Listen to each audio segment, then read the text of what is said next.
Good. Yeah. Good. You good? Yep. All right, it's called to order the Board of Library Trustees for Tuesday, February 15th, 2022. Roll call, please. Trustee Bella, here. Trustee Meadow, here. Trustee Rule, here. Trustee Smart, here. Trustee Samari, here. Trustee Supplet, Here. President Sick. Here. Full house. All right. Any public comments? Okay, so we'll move on to liaison reports. Friends. You can sit there if you want, wherever you want. So hot off the presses, we had the sale over the weekend, children's sale in this room. And we made about $3,800, so that's fantastic. We estimate we probably burned through about 7,500 books, which is maybe even the better news. Wow. And then we sold 20 some chairs, so that's exciting. We're planning to do a fundraiser event for the summer, the non-book sale fundraiser. Our next big sale is in April. And Very good. Thank you very much. How about for the foundation? Yeah, I have a report here from Lori Hart. The foundation board approved the library request to purchase 2 work tables, wheeled storage carts, and additional flooring for surrounding a new sink in the art area at the makerspace. The foundation is continuing to seek funds to support the renovation of Kids World via communications with our current donors and posting on our social media sites. We've made a formal proposal to the Baroni family to utilize the funds donated to the foundation as a result of Jeff Fest for the purchase of a maker table and 6 stools for the tween area and a maker cart for the 5 to 8 age group. The Maronis have accepted this proposal, and we're waiting for formal requests from the library staff in order to move this purchase forward.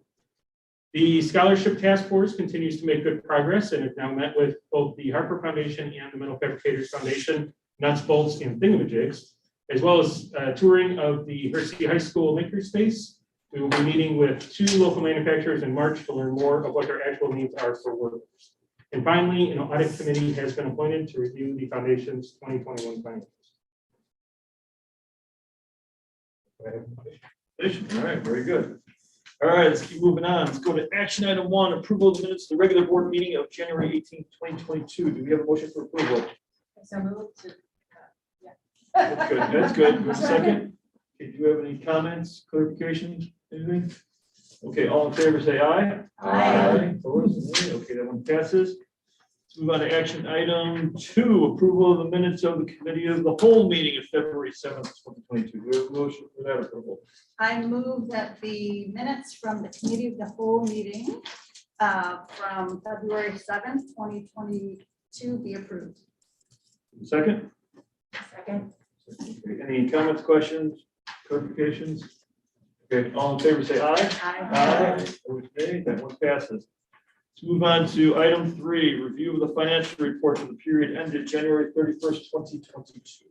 Okay, real estate tax revenue totaled $10,129.95 for the month of January. The library received personal property replacement tax in the amount of $38,092.26. We also received a $20,735 public assistance grant from the Federal Emergency Management Agency to reimburse us for certain PPE costs incurred during the pandemic. We collected non-resident card fee revenue in the amount of $227. Copier printer revenue totaled $2,880.37. Let's see. Meeting room fees were $125. Collection fees for late items was $110. Lost item charges totaled $1,029.11. January interest was $108.02. Donations totaled $341.48. And let's see. Revenue collected from vehicle stickers totaled $234. Makerspace miscellaneous revenue was $198.34, with our total revenue collected in January being $74,782.44. On the expense side, 8% of the fiscal year has lapsed, and we have expensed 11% of our total operating budget. Note that in January, prepaid expenses for annual contracts such as insurance premiums for the new year And commodities are typically higher than the rest of the year, yielding expense percentages greater than the last annual percentage. Makerspace construction was completed last year, so you'll now see the Miller picking unit and the Kids World redesign costs listed on the capital project schedule. The total expense to date for 2022 capital projects is $38,557.87. That's all for the plan. Can I ask a question? So lost items is more than $1,000? That's, I mean, so people, you know, like $12 a book or whatever, if they lose a book? Yeah. Wow, that seems like a lot. It's not. No? That's good that people are honest and pay for their stuff instead Yeah. of just throwing it over. Any other questions, comments? Okay, let's move on to action item 4, review the check register for the period ended January 31st, 2022. Okay, I just had a couple of checks to highlight this time. On page 1, check 82975 for Library Furniture International in the amount of $7,698. That is for Curve Info Services Public Service Standing Desk. For our info desk out there, we replaced 4 sections to make them taller. That will be credited to 2021. That should actually come out of 2021 budget. On page 5, check 82948 from our 2 FE Moran in the amount of $38,041.20. That's a partial payment toward our HVAC replacement scheduled for March of 2022. On page 8, check 82924, Authors Unbound Agency in the amount of $3,750. That was for a virtual partnership author event with author Madeline Miller on March 3rd. That is to be shared with other participating libraries. So we put out the actual upfront costs and then we're being reimbursed. Actual cost will be around $250 for us. And then on page 20, check 83014 to Standard Elevator in the amount of $4,950. That was a repair to the elevator at the Makerspace. There was an electrical inverter that went bad, and so we had to have that replaced. That is what I have on the check register. Any additional questions? Any, how's it going with the Miller picking replacement? Is that, any issues come up? No, not yet. I mean, no. Okay. Oh, yeah, yeah. No, not yet. Let's not go down that path. I believe so. The vendor, I think, just pulled it, I'll but make sure I'll verify that. there's a long wait. Talk to us about that $330 for the ginger beer brewing by Zinga Brew. What page is Don't that tell on? me you don't know. I don't know. Chris, was that Last- Makerspace? last- You know? It's the culinary program. Culinary program.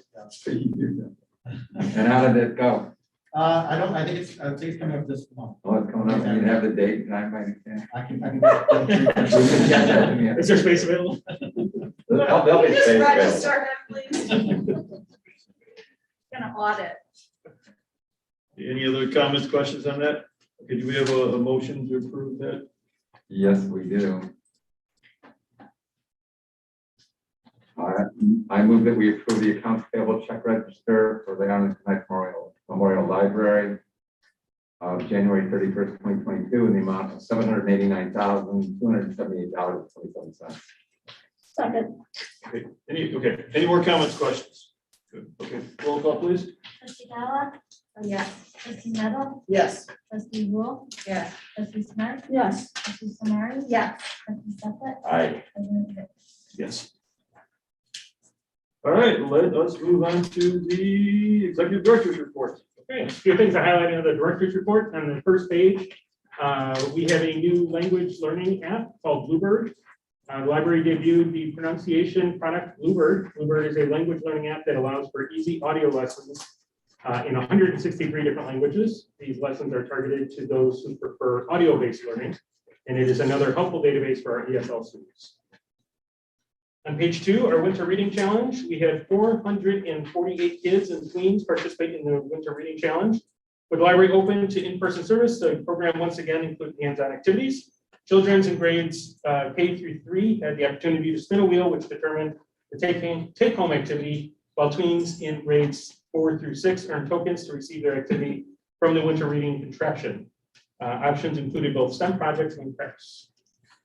On the next page, our preschool and childcare information night on January 12th. Representatives from 16 preschools and childcare facilities presented at the library's annual event to share with caregivers about the services they provide.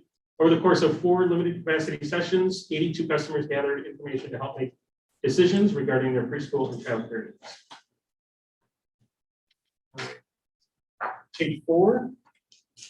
On January 24th, after nearly a 2-year absence, the Shapley Room volunteers have returned to the library. Genealogy and local history librarian Nikki Camp invited returning volunteers for a refresher course on genealogy duties and current library guidelines and best practices. Genealogy volunteers have already contributed 19.5 hours of service. Thank you to our volunteers. Great to have them come back to the building. And on page 6, to honor International Holocaust Remembrance Day, January 27th, 2 events were offered. On January 11th, programs and exhibit staff joined Holocaust survivor Steve Metz as he shared a survivor's story, the story of his life as a young boy in a Nazi work camp, sharing family photos, historic pictures, and maps. That program was recorded and is available on YouTube. And then on January 25th, in partnership with the Schaumburg Township District Library, programs and exhibit supervisor Megan Young co-presented Hitler's Courts to an audience of 135, 70 of which were from Arlington Heights. This event featured viewing of the documentary Hitler's Courts, followed by a question and answer session with the director, Joshua Green. Attendees across communities learned about and discussed how the legal system upheld the actions of Hitler and Nazi Germany. The film is available to view on Google. And then on page 8, January 20th marked the final day of the Snoopy and Red Baron exhibit at the library, generously funded in part by our friends of the library. Thank you, friends. During its 9-week stay in Arlington Heights, approximately 9,037 customers of varying ages enjoyed the beautifully presented Peanuts, comic strips, and Snoopy's iconic doghouse. We had volunteer docents trained to lead exhibit tours on Thursday mornings and afternoons. A total of 152 customers toured the exhibit during these rapid tours. Our programs and exhibits and youth services staff hosted 2 Snoopy pop-up comic studios in December. A total of 188 customers stopped by to enjoy hands-on Snoopy themed activities. A special treat, cartooning with Eisner Award winner Art Bobancer at the final pop-up. And then a Snoopy and the Red Baron themed book display curated by Info Services advisor Sherry Tater offered books and movies related to Charles Schultz, the Peanuts, and World War I. A total of 201 items were checked out from the display. Then on the last page, our Info Services librarian, Lev Collins, began his tenure as president of the Laconia Hop section, which is programs, outreach, and promotion. This local group provides information, inspiration, and connection for library staff to deliver adult services, programs, outreach, and library marketing and communications. That is everything I have for the director's report. I got a stupid question. This page 5 is 1950 US Census. Is that something that I should know? What was it? Did they just release all the data or something like that? Yeah, they released the data for the first time, and then, you know, you can really glean a lot of information for businesses or whatever, right? It's a big deal, I think, each time they release it. Okay. Oh, okay. Just wasn't familiar with that. Yeah, That's a long time, it seems like a long time ago, but Right.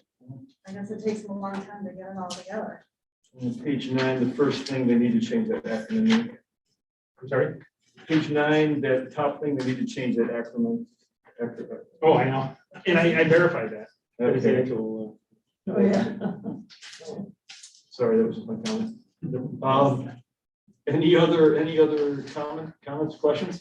John? Just review and help us understand the changes in program attendance and the office of the on your tables. So current month, this is basically month over month. A drop of almost 32% in adult program attendance, while the number of programs actually increased by 26%. Following me? You see it? Yeah, you know, I believe that was because this, in January, we moved a lot of our programs to virtual. We had them planned in person, and we had to pivot because of the spike in the numbers. So I have a feeling that had a lot to do with that drop there. So the program attendance is in-house, it's a live program, or does it also include virtual? It includes virtual as But you're well, saying but I what think we we lost. right, Okay, because we did postpone some programs, we canceled some programs, and then we shifted some to virtual okay, thank you. In, wait, last year or this year? this year. This year, Okay. month over month. So we canceled, so, but you're right, though, it said the number of programs is still up, though. So that means the average number, Right. but I guess those virtual ones, we had more virtual ones this month last year, right? We were getting much bigger numbers attending those than they actually were in person. That's true. Yeah. So guessing that had a bit to do with it. Very good. I just wanted to make a comment that I was really impressed by all the partnerships with Catalina, the District 25 in service with Maker Place, and then the resources for Lutheran Home, thinking that obviously that's the largest one that's really close to the library, but I'm sure Moorings, Church Creek, and Manor Care, the other big ones in Arlington Heights, would benefit from, you know, what they put together for Lutheran Home. Yeah, and we do have active partnerships with a lot of Yeah. those types of facilities around Arlington Heights through our Senior and Accessible Services Department. So yeah, they're just not represented this one. Right. And something like that, if someone participated at Luther Village, that wouldn't count in your dashboard, correct?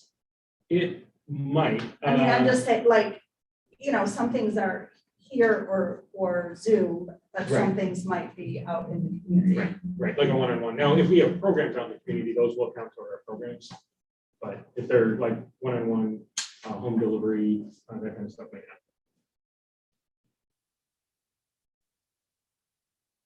Very good. Anything else? All right. Thank you. Thank you very much. Yeah, let's keep moving on. During this, we're gonna do the makerspace initial usage report. All right, so I want to welcome Chris Kruger, our Assistant Makerspace, or I'm sorry, Assistant Manager of Makerspace, and then Jack Bauer, our Digital Services Manager. Wonderful. All right, well, hello, everyone. As Mike said, I'm Jack Bauer, Digital Services Manager, and with Chris here, I oversee the new Makerplace. All right, well, my name is Chris Kruger. As Mike said, I'm the Makerspace Branch Assistant Manager over at the Maker Place. And first of all, I just want to thank you all so much for having Jack and I today. We're really excited to share some new information about the Maker Place's first few months of operation. As you all know, the Makerspace is a collaborative neighborhood workshop that houses equipment, tools, and staff that enable customers to move from inspiration to a fully realized project. And I think that's something that's pretty well illustrated in the previous director's reports. Getting to see some of the projects that people are working on. It's been very exciting. The Maker Place opened its doors to the community on September 19th, 2021, and the grand opening celebrated by 936 future customers, artists, designers, and makers. And something that I'm very happy to report is that we're seeing many of the same faces that came to that opening ceremony. Some of our big cheerleaders in the community have started to become Maker Place regulars. I think that's really great to see for us. So the Makerplace staff experience has been unique compared to the majority of our interactions here at the main library. Most of our customer exchanges are 15+ minute engagement and one-on-one training. While passive use of our space is encouraged, many customers seek staff advice during their visit. Our customers are coming to learn and use our equipment, but also seek the expertise and experience of our staff makers whose talents range from cooking, 2D design, 3D design, sewing, costume design, and much more. So the graph you have in front of you on the next page here shows some of the demographic data that we've been seeing at the Maker Place. And this is a snapshot over the duration of 100 days ending on January 31st. The Maker Place was envisioned and designed to be a place for adults and youth 12 and up to work collaboratively on projects. And I think the current demographic data that we've collected shows that we're capturing a large section of the group that we wanted to. Something I've discussed with several customers that have been in our space and on tours is that because a lot of library maker spaces are often in children's apartments or even directly connected to the youth section, sometimes adults feel uncomfortable using the space, getting involved, or feel like they're intruding on the space that's theirs. So I think our demographic data shows that we're succeeding in working with that group that sometimes has a difficult time using these spaces. And some of the equipment that we offer at the Maker Place can be found in other places like middle schools, high schools, creative programs in college. But after our residents are no longer part of those groups or part of those programs, their access is generally cut off. So we've had a lot of great feedback from customers that are really happy to have access to tools and equipment and creative spaces that they wouldn't have access to without being part of some kind of program. Thanks, Chris. So now let's talk about the equipment customers are using at the Maker Place. So the numbers you see in our report are only for checkouts of the equipment that we have cataloged in our system, not smaller items and accessories customers also may use but aren't necessarily cataloged. In our planning, we found that laser cutting is generally the most popular piece of equipment in other area maker spaces, and indeed, between our two laser engravers, they accounted for 47.5% of equipment usage over that last 100-day period. Customers love the what you see is what you get layout and design using the camera system of our Dremel LC40 laser cutter and the power and rotary glass engraving of the Epilogue Mini 24. Both machines have been used to create art projects, signage, customized barware, and many gifts. The fabrication and flex spaces see the most activity for the equipment that we check out. There's less equipment available to check out on the lower level, but nevertheless, the sewing room is very popular. The sewing machines have seen near daily use since the opening of the Maker Place, and projects in that room are often longer and more self-guided. We've seen customers use our sewing hardware to tailor clothing, complete a late homework assignment when a home machine malfunctioned, create items to sell on their Etsy shops, and finish last-minute Halloween costumes. A group that is particularly interested in our embroidery machine is the small business community for creating branded merchandise.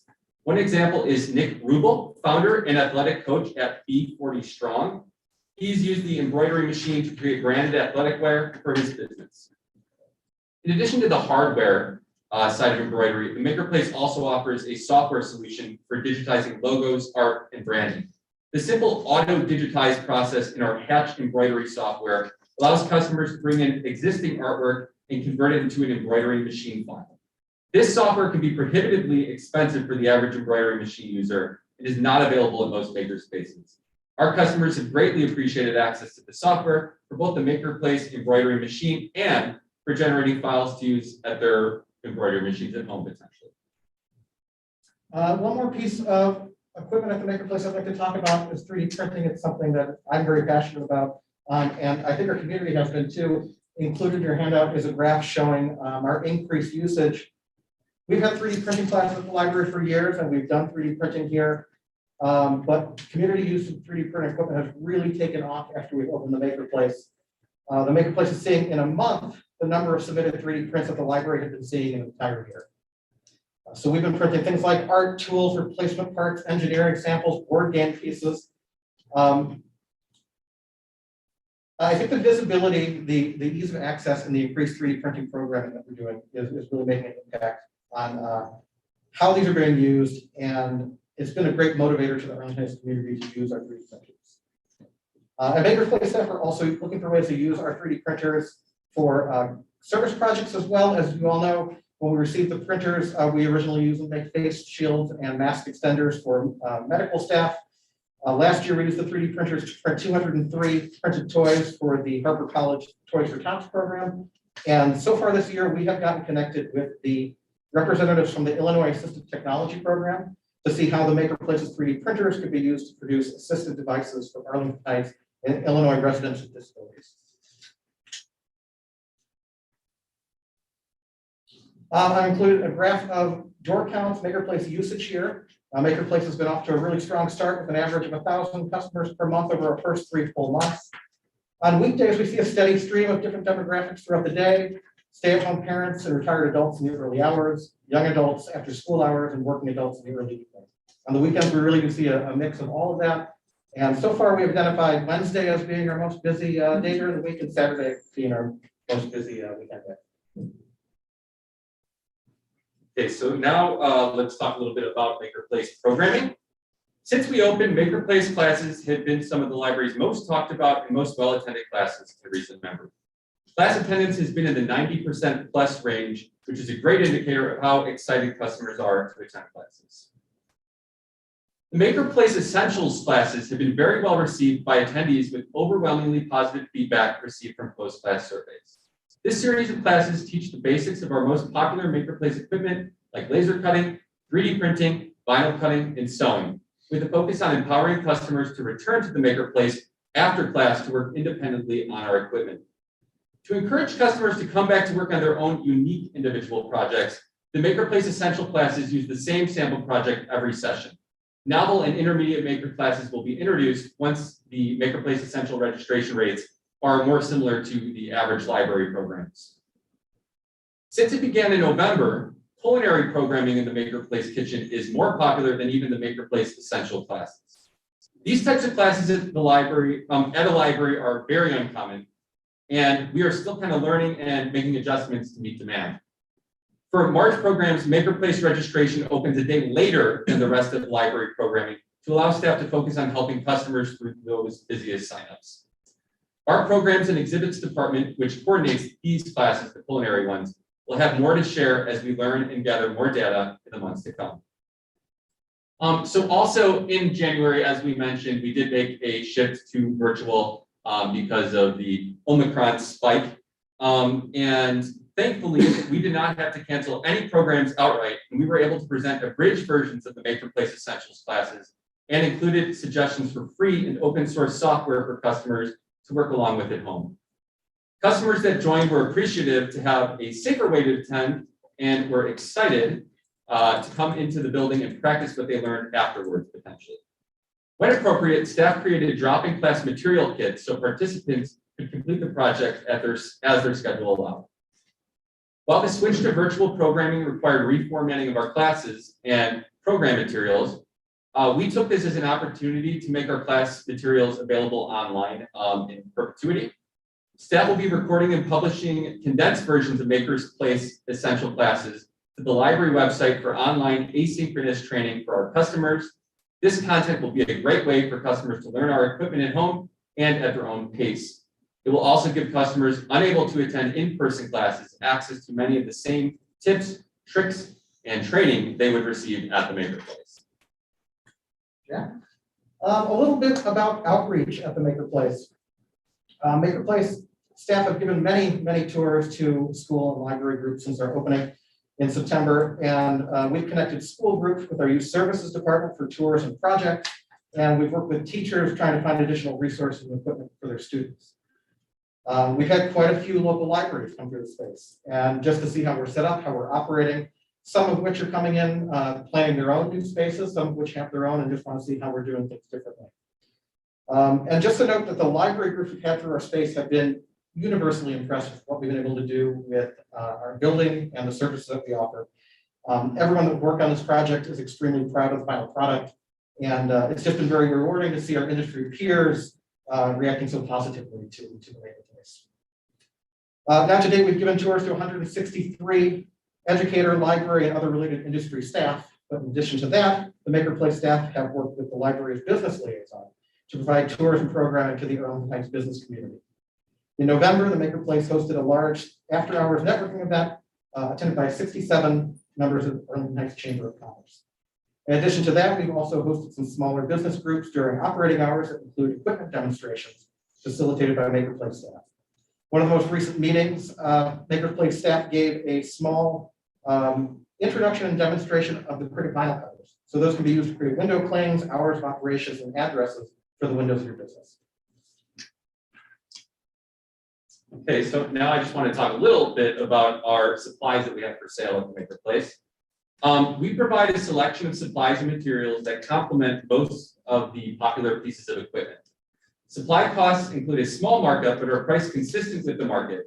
This collection of items has been invaluable for our customers, having materials vetted for machine compatibility and priced competitively on hand lowers the barrier for makers. This increases customer engagement with our equipment substantially as it bypasses the need to first visit the hardware or craft store before a project can begin. From opening until the end of January, we've sold more than 100 square feet of laser engravable wood, 160 pint glasses, 225,000 embroidery stitches, among many other supplies. All right, well, we've talked a little bit about what we've done so far, but I want to talk a little bit about the future for the Maker Place too. So I'm going to touch a little bit on our goals for 2022. Maker Place staff are currently developing additional instructional and training material for many of our popular pieces of equipment at the Maker Place. Because the Maker Place has a lot of equipment that customers may not have had an opportunity to get their hands on in the past, Maker Place staff are working on what we're calling project guides. So project guides walk a new user through a simple introductory project on a piece of equipment at the Maker Place, using supplies that we sell in the building so they can easily jump into something new. These kinds of guides have been very popular at neighborhood libraries, and we think they're a great way to help people kind of get their feet wet with a new piece of equipment. We're also working on finishing touches for our equipment reservation system for the Maker Place most popular equipment. We think it'll help people plan their day around projects or equipment that need to use our space. So we're going to be opening that up soon, as well as launching one-on-one appointments with a staff maker for people that have more in-depth questions. And Maker Place staff have also been scheduling outreach with our teen services department. The hub regularly runs DIY and hands-on programming, so we know we have customers there. The plan is to pair up with the teen services staff on their Tinker Tuesdays outreach programs and bring some Maker Place staff and information to share with students. We are also developing more opportunities for volunteers at the Maker Place. We've received a ton of interest from community members that want to be more involved, and we hope to have volunteers engaging with Maker Place staff and customers as class coaches or subject experts. Lastly, kitchen rentals will begin in 2022. We've spent the last several months focusing on many new services and welcoming residents into our kitchen with culinary programming. We are currently finalizing the rental agreement and terms after receiving feedback from our attorneys. So before we end, I really do just want to take a second to thank Chris and his entire team, all of whom have worked every other weekend since the Maker Place has opened, and they've been super flexible and creative, and really have helped continue to make this space a success. So thank you, Chris, definitely. And of course, I really also want to thank the library board, the library foundation, the Friends of the Library, the library admin, for their ongoing support and belief in our project. So thank you very much. Thank you for all your time today. And Chris and I are happy to answer any other questions that you may have about the Maker Place. Isn't it true now that District 214 has taken, I think, the Hersey lab and replicated it in every school in the district? And if that is the case, which I believe it is now, how are we going to go ahead and take that energy and bring that as people, as users to the Maker Place? Because now they have their own Maker spaces, correct? Sure. Well, I think our That's a outreach, big deal. I think you're right, but I think the outreach we're doing is going to help bring customers in. Even in those instances where the school has a makerspace, they still have limited resources, whether that's staff or equipment. And I think they'll be able to do a lot of the same things and more using the equipment at the Makerspace. Even just during the summer too, when that might not be available to students. Right, but I really think we need to really focus on working with the staff at high schools and making sure that they really see us as the go-to place to go and keep that enthusiasm up. Because, you know, they made a major commitment there. So they took our lead and they duplicated it. Let's be honest, not to the extent that we've done, but certainly it's quite a financial commitment for every 214 school to have a Maker's Place. But John? Well, and I think that's a good point, Trustee Smart, and I think what I'm hearing is that we need to support you with the resources for really high-level public relations, so that you're not doing the marketing as well as everything else that you're doing in the physical plant of the Maker Place. So the extent that you can think about that, Mike, what is it that, as you know, as you're moving forward this year, what is it that you can provide the Maker Place team with their communications and public relations efforts to make sure that there's an understanding out there of what it is that's the potential of what can happen in the Maker Place? I will add, actually, we just launched this month a creator spotlight program. So we have some posters up around the library, because also there's the studio as well where people are making. But throughout the Maker Place, we have posters, many of them have QR codes that customers can scan, staff point them in that direction, and then they can share about a project. And you know, depending on if we select them, we may interview them, publicize that on social media, use that in our newsletter, and kind of have our customers tell that story too. But yeah, I think that would be wonderful. Well, and yeah, that's nice, but I think when we're talking about communications and public relations, you want to jack it up to the level that, you see in the main library with respect to the catalog and the attention that they can bring through social media on any of a number of levels. I mean, we've got a tremendous asset there. It's great to have competition, and we should rise to the occasion. I had a couple of questions. One is about the art room. You're not seeing a lot of utilization of the art room or the equipment.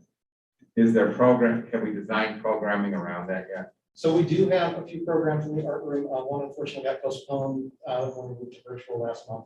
But the art room is used more than really shows up in the statistics because a lot of the equipment is not cataloged and checked out. It's a lot of support equipment, drawing boards, whiteboards, cutting machines, things like that that aren't necessarily in the library card system, and that's where we're pulling that check-in information from.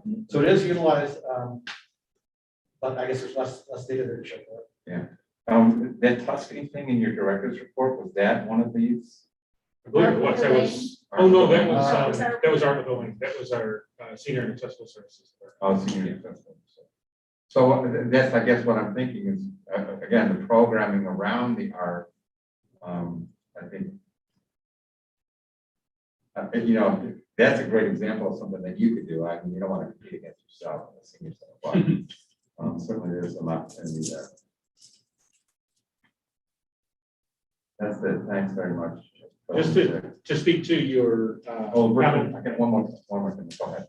to speak to your comments about the engaging with the schools and stuff like that, we can leverage our partnerships through our youth services department as well, Right. to engage. And these guys have worked with Trixie, our manager of youth services, to work on those partnerships as well. So there's definitely integration there already and future collaboration.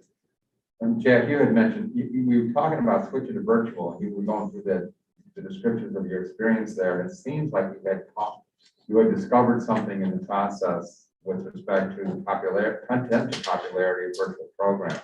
Mm-hmm. Can you expound on that? And is it something that you can really tap into further, or? It was a great opportunity because the nice thing about the virtual program is it can be asynchronous, so it can live on our website and people can visit that and take those same types of programs that we're offering in person. But I don't see it as any sort of direct replacement for the in-person, because that can be so much more hands-on. People aren't quite as shy about asking questions and asking for assistance and that sort of thing. But it's great to have that in our arsenal. Chris and his team have done a great job transitioning super quickly to that. Chris is actually really smart. In December, he saw a little bit of the writing on the wall, so purchased a few extra pieces of equipment for that virtual programming. So it was a little bit easier for us to launch when we realized we needed to do that. Okay, thank you. Thank you. Sure. Yeah, thank you for the presentation. Just kind of speaking to what Trustee Smart was saying about the teens and the high schoolers, I was wondering if you could clarify any of the classes, if they were geared at teens.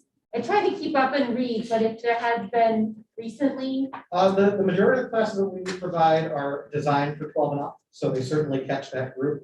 And we have worked with the teen service department to host teen-specific programs over at the Baker Place. I don't think we've run one just yet because of some staffing issues, but we do have plans to bring in teen-specific programs. Okay, I'm just asking because I think I've looked at some of them. I don't know, maybe it was the culinary ones that were meant for 18 and older. So maybe I was focusing on that. Yes. And again, Correct. it's just getting off the ground and you want to make sure. So that was just one question. And then another thought is, again, you're working with the schools, but the PTA has a really big standing. And just as a thought, not that you do wonderful jobs, you don't need a lot of input. I was just saying, the council has meetings and you can hit all schools at one time to hit a PTA council meeting. And I mean, the resources, the PTA does use, I mean, it would be a really great opportunity. So That's great. just a thought. Thank you. And one other thing too, now with summer approaching, and now if you're looking at volunteers, certainly I think a good draw for the high school kids would be to volunteer, obviously with you. So hopefully we're tapping into those instructors, trying to get those kids that have the bright That eyes. is and- very much something we're looking to do in our next stage of interviewing for volunteers. Okay, And good. actually, we do have, I don't know all the details of our program historically, but we have our summer volunteer squads generally, and we will, it seems like we will be hosting one at least half the time, if not the full time, over at the Maker Place too. So we will get the summer volunteer squads over there at the very least. I just wanted to say, I'm so impressed. Just in talking to people in the community, people that are makers or want to be makers that have been there, done some of the cooking classes, even just people that are sort of, kitchen designers, different kinds of jobs that just are looking for a different space to work for a while. And all the books that you have on color and design are, have been super helpful. I would say, in the outreach that you've done with, for example, I saw a lot on social media on your event with the chamber, which is great. All these businesses that might need a few items that they don't need to go to a big press run or whatever for. That I thought was really interesting. And then I also saw it a lot on the Jerry's Cafe. I know you did sort of training or workshop with them, whatever. I do think there's a lot of nonprofit opportunities. And, as it comes along, I think you're doing fabulous outreach, but it sounds like 214 has a pretty awesome program in place, but what about Viator? What about some of the private schools in town that don't have the resources for some of the art and fabrication and everything else? So anyway, great job, really interesting. I love reading about it. And our youth services department has so many connections in the school, and we really do rely on those for help here. So definitely we'll keep those suggestions in mind as we do. Actually got a few questions for you. First of all, great presentation. Great to hear that it's going well. That stat that you showed about the 3D printing, how many we've done more in 2022 or in the first month than we did, for basically 2020, 2019, and 2018 combined. So that just kind of starts to show, where we're going with all this whole thing. One of the questions I have, and this is gonna be a real hard one for you. Put you on the spot here. What surprised you? Did anything surprise you that you did not expect to come out of this? Great question. Definitely, well, this is maybe not the answer you're looking for. Tight turns in the parking lot and parking lot signage was something that I didn't really think about at all before. And certainly we've adjusted accordingly with that sort of thing. So I think we're out of the woods in that department, but it wasn't something I was expecting necessarily. Okay, all right, fair enough.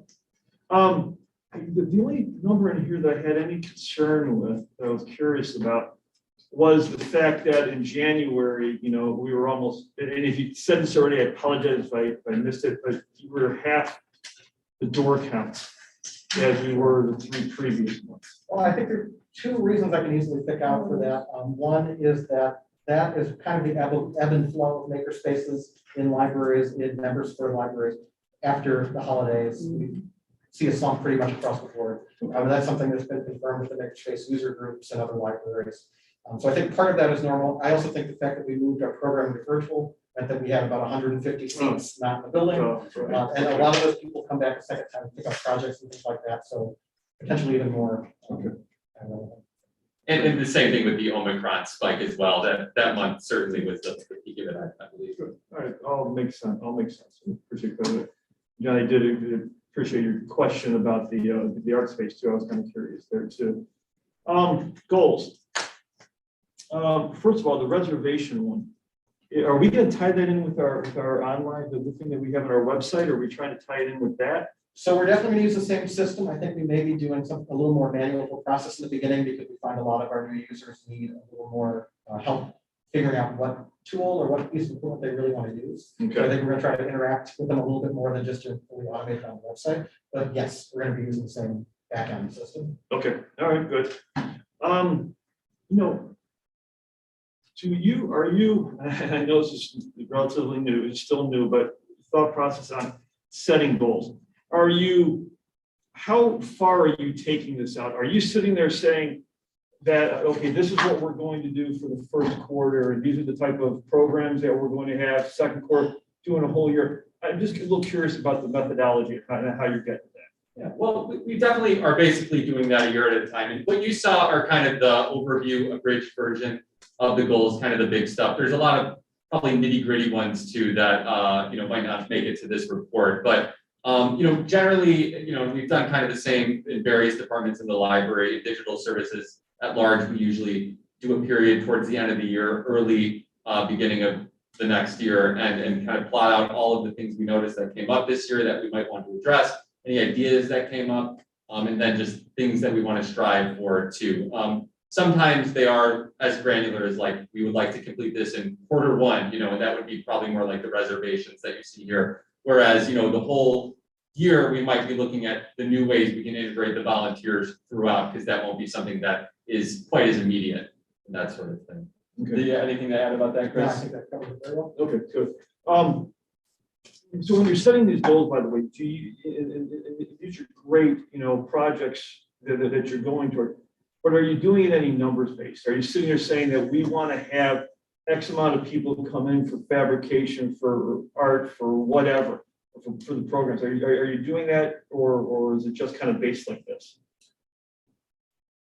It's a little less numbers based, because there are so many, like currently right now, there are just so many opportunities that we have identified that just seem like they are really good options to start with.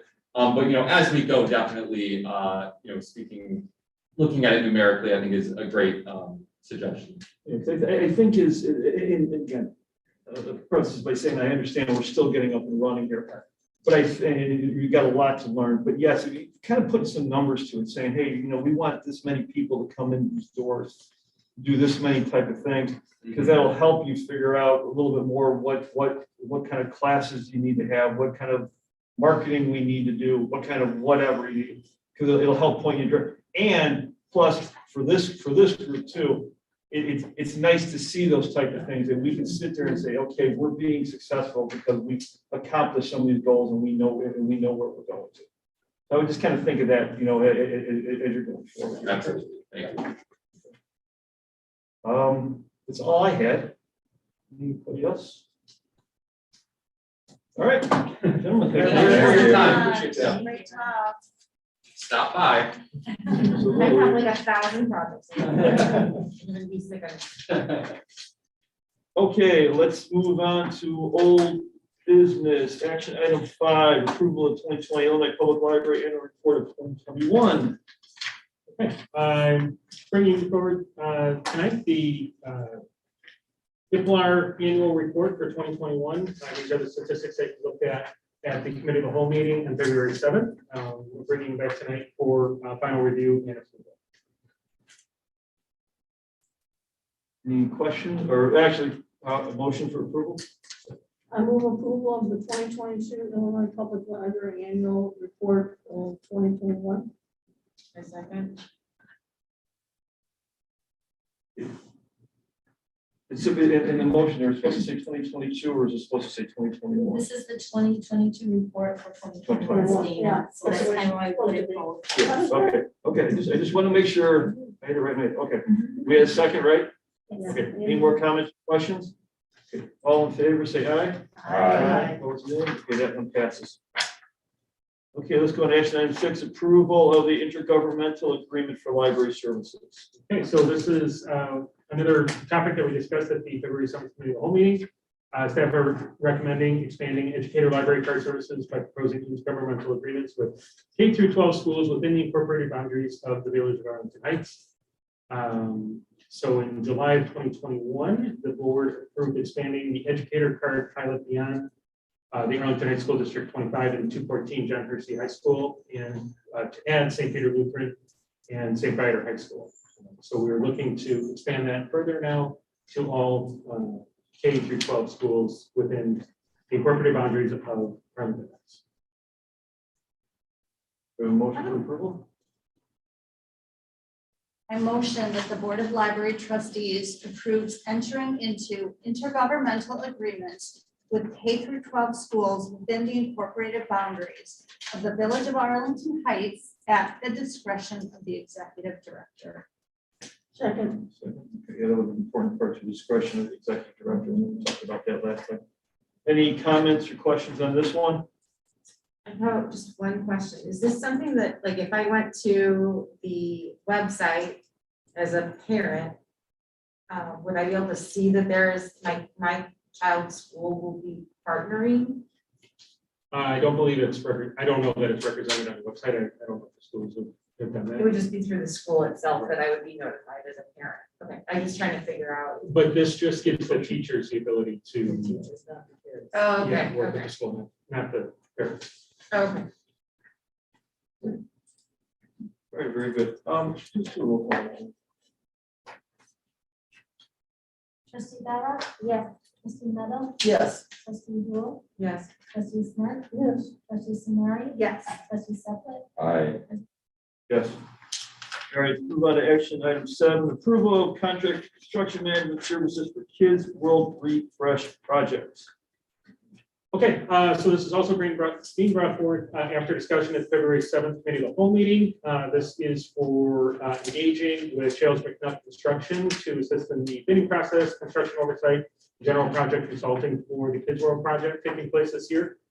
John Shales is joining us virtually. So thank you, John, for joining us. In case the board has any specific questions. The only change that I made based on our discussion from our previous meeting was I added a $3,000 contingency. This was to address the question about if the construction extends beyond that month, how does that work? And in discussion with John, it would be a prorated basis. And so I allowed for an additional week there as contingency. And John, I'll let you speak to that if you want to add anything to it. No, Mike, you know, I had a good conversation about that. And then as we have in the past, you know, we're going to work with the library as it best fits the library's needs. So. Yeah, and that had to do primarily with the construction management, right? Point 2. That's correct. Is that correct? Right. That's the on-site staff expense. Right. Okay. Sorry. Can I make a motion? Sure. Great. Thank you. Good to see you again, by the way. The Board of Library Trustees approves entering into the contract with Shales McNutt Construction for construction management services upon review by the library attorney with a total amount of services not to exceed $40,950. Do we have any more comments or questions on this one? Board? Okay, no, let's do a roll call, please. Trustee Dara? Yes. Trustee Meadow? Yes. Trustee Rule? Yes. Trustee Smith? Yes. Trustee Samari? Yes. Trustee Saplet? Aye. President Sick? Yes.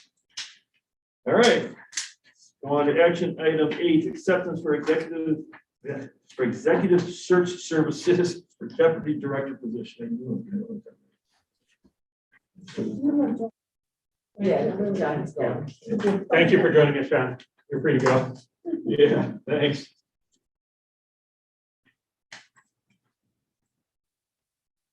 Okay, yes, so this is another one brought forward from the February 7th committee of the whole meeting. This is to engage with John Keiser for a search for deputy director position. Based on the feedback from the committee, I did change the position title from director of customer service and presented to the committee to deputy director. This was changed last week and we reposted the position. We did get a couple more applications, 3 of which were not qualifying. We have a few that were submitted. But we do feel that we would like to engage with John Keiser and Associates for this search.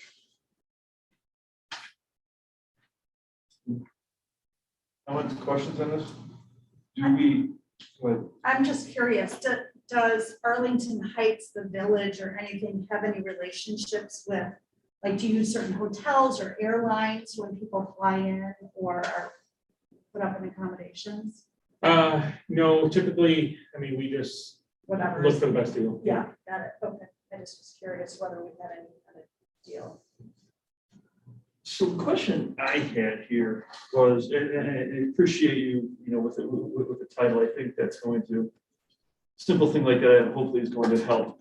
Now, we just changed it, last week, as I posted on Rails. Do we need to give it any time to kind of see, what's going to happen? Do we think, and I guess this is also for the board, that we need to give it a couple of weeks to see what happens? Anybody have any thoughts on that? No, we've had it out there. Well, that's It's been too long already. bad. Don't hit. And, okay, and then the question, and I was surprised when I read here that it was going to be closer to 4 to 5 weeks to get this all done. That seems pretty quick, I mean, I've done, outreaches like this before, and I'm just surprised, and I get the reasoning why you have it into it.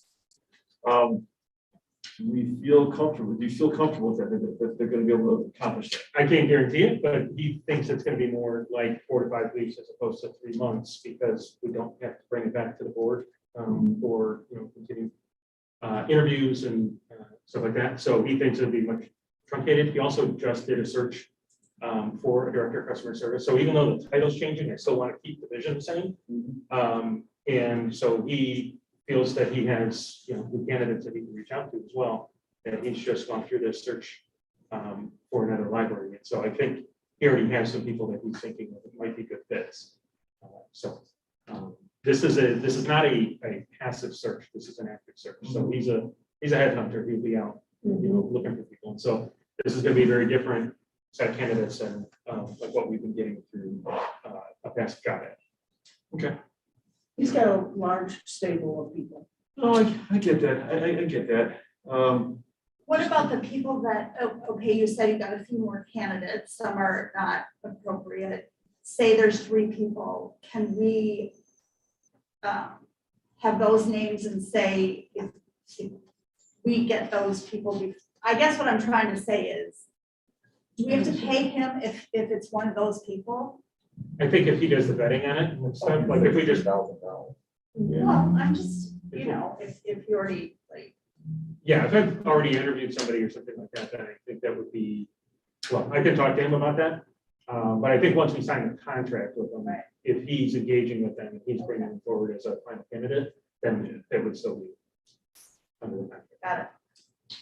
Okay. I'll move that the Board of Library Trustees accept John Keister and Associates as the executive search provider for the deputy director position for a sum not to exceed $16,000. Second? Second. Second, okay. Any more comments or questions on that? Okay, let's do a roll call, please. Trustee Bala? Yes. Trustee Meadow? Yes. Trustee Rule? Yes. Trustee Smart? I'm gonna abstain. Samari? Yes. Trustee Suplet? Aye. President Zach? Yes. All right. We don't have any new business.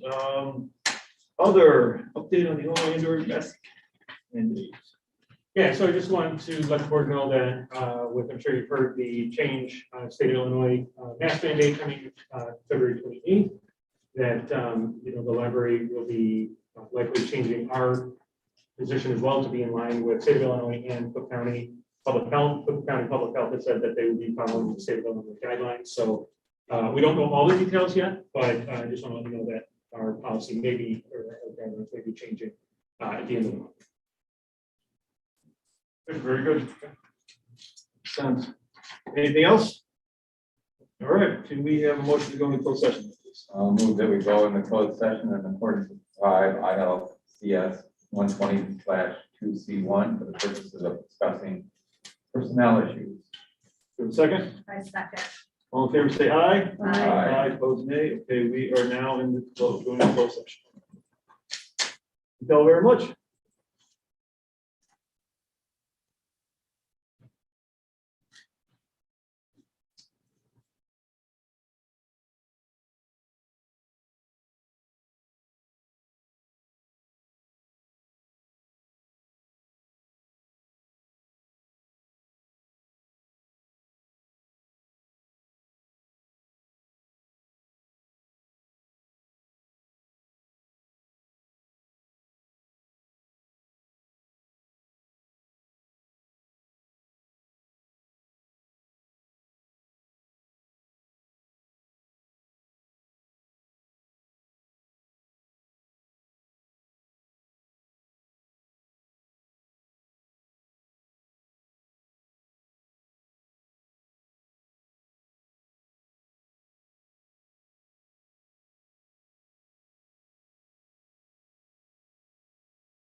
You got things wrong. Okay, we are going back into open session for the Arlington Heights Board of Library Trustees meeting for, I always do this, for February 15th, 2022. Let's do a quick roll call of everybody here. John Suplet, Amy Samari. Andy Rule, Carol Meadow. Debbie Schwartz. Sarah Gallo. Mike Driscoll. Janet Moravec. Greg Zek, okay. Do we have a motion for approval of the minutes of closed session? I so moved. Second, any comments, questions? Okay, all in favor, say aye. Aye. Opposed, nay. Now it passes. Okay, do we have a motion for adjournment? I move that we adjourn the meeting of Tuesday, February 15th, to the Arlington Heights Memorial Library. I second. All in favor, say aye. Aye. Aye, opposed, nay. That one passes. We are done. Thank you, everybody.